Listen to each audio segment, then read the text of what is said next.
Hello students, today we will study about very short question answer of chapter 1 Nutrition in Plants, class 7 NCERT Science.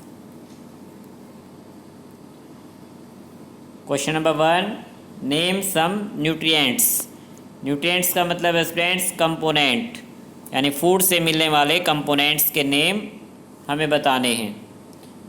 तो इसका answer है carbohydrates, fats, proteins, vitamins and minerals. ये सभी food components हैं students जो हमें food item से मिलते हैं। सेकंड है name the mode of nutrition, कि इन न्यूट्रिएंट्स को लेने का जो मेथड है जिसे मोड ऑफ न्यूट्रिशन कहा गया है। तो मेनली स्टूडेंट्स 2 मोड्स होते हैं, ऑटोट्रोफिक एंड हेट्रोट्रोफिक। इन्हें मोड ऑफ न्यूट्रिशन या मेथड्स ऑफ न्यूट्रिशन कहा जाता है।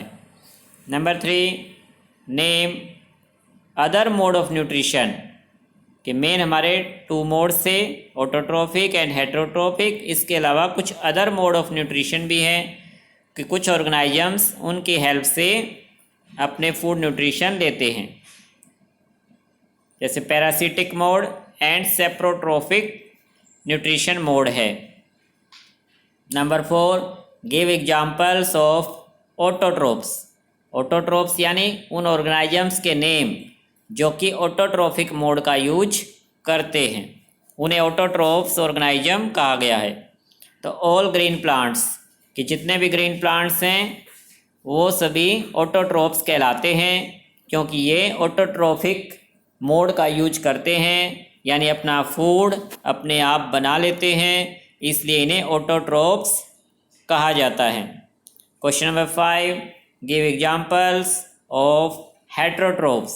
हेट्रोट्रोप्स यानी जो दूसरों पर डिपेंड हैं, ऐसे ऑर्गेनाइजम्स जो अदर ऑर्गेनाइजम्स पर डिपेंड होते हैं उन्हें हेट्रोट्रोप्स कहा जाता है।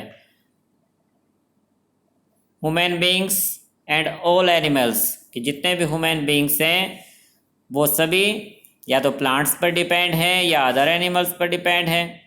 इसी तरह से जो है ऑल एनिमल्स हैं वो भी प्लांट्स पर डिपेंड हैं या अदर एनिमल्स पर डिपेंड हैं। तो ये दोनों क्या कहलाएंगे, हमारे हेट्रोट्रोप्स, क्योंकि ये हेट्रोट्रोफिक मोड का यूज करते हैं। Question number 6, give examples of parasite. Parasite का मतलब जो पैरासिटिक मोड का यूज करते हैं, जो अदर ऑर्गेनाइजम्स के ऊपर ही रहते हैं और उन्हीं से अपने मोड ऑफ न्यूट्रिशन लेते हैं। जैसे कसकुट्टा प्लांट होता है जिसे अमरबेल कहा जाता है, या दूसरे प्लांट के ऊपर रहता है और उसी से अपना न्यूट्रिशन प्राप्त करता है। इसी तरह मॉस्किटो हमारे बर्ड से ही न्यूट्रिशन लेते हैं। लिस जो हमारे सिर में रहती है और हमारा बर्ड से ही न्यूट्रिशन लेती है। तो ये तीनों ही पैरासाइट कहलाते हैं। Number 7, give examples of saprotrophs. Saprotrophs से वो ऑर्गेनाइजम्स होते हैं जो कि डेड एंड डिके मैटर से अपने न्यूट्रिएंट्स प्राप्त करते हैं। Fungi and bacteria. Fungi and bacteria ऐसे ऑर्गेनाइजम्स हैं जो डेड एंड डिके मैटर से अपने न्यूट्रिएंट्स लेते हैं, इसलिए इनको सेप्रोट्रोप्स कहा जाता है, क्योंकि इनका मोड ऑफ न्यूट्रिशन सेप्रोट्रोफिक होता है, इसलिए ये ऑर्गेनाइजम्स सेप्रोट्रोप्स कहलाते हैं। Question number 8, name the fungi that you eat, कि उस फंगी का नेम क्या है उस जिसे हम ईट करते हैं, फूड के रूप में यूज करते हैं। सो स्टूडेंट्स इसका आंसर है मशरूम, कि मशरूम फंगी को हम फूड के रूप में ईट करते हैं, जो कि एक फंगी की टाइप है।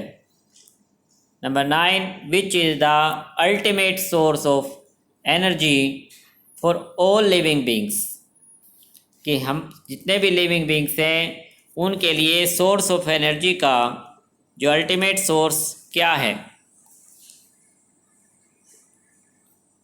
Sun is the ultimate source of energy, कि स्टूडेंट सन से ही सभी ऑर्गेनाइजम्स को एनर्जी मिलती है। सन से ही लिविंग प्लांट्स को, जो ग्रीन प्लांट्स हैं उनको एनर्जी मिली। सनलाइट्स की हेल्प से ही वो फूड तैयार करते हैं और उसी का यूज सभी ऑर्गेनाइजम्स करते हैं। तो एट लास्ट यानी अल्टीमेट सोर्स सभी ऑर्गेनाइजम्स का सन है।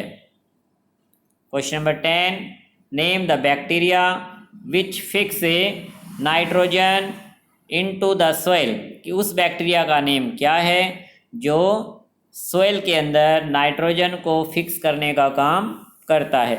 वो बैक्टीरिया स्टूडेंट्स राइजोबियम, राइजोबियम नाम का बैक्टीरिया प्लांट्स की रूट्स में पाया जाता है और यह एटमॉस्फेयर से नाइट्रोजन को लेकर उसे सोइल में मिक्स करने का काम करता है। सो स्टूडेंट्स, आपको ये वेरी शॉर्ट क्वेश्चन सर अच्छी तरह से लर्न कर लेने हैं और लास्ट टाइम जो एक्सरसाइज के क्वेश्चन हमने किए थे उनको भी रिवाइज कर लेना है। Okay student, thank you.